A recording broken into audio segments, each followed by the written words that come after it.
Умирающее дерево, когда его переместили на солнечное место, снова расцвело, напоминая нам о том, как важна правильная среда обитания.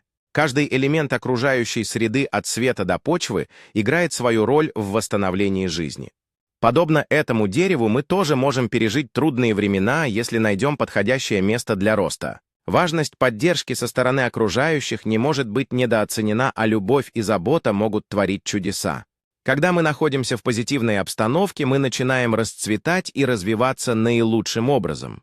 Каждый из нас может стать тем светом, который поможет другим расцвести и преодолеть свои трудности.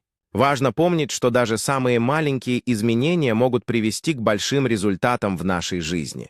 Так же, как дерево, нам нужно время, чтобы адаптироваться и расти в новых условиях. И в конце концов, каждый шаг к свету и питательной среде делает нас сильнее и живее. Пусть наш путь будет освещен надеждой и поддержкой, как солнечные лучи для цветущих деревьев. Таким образом, мы можем вдохновлять друг друга и создавать более светлое будущее для всех.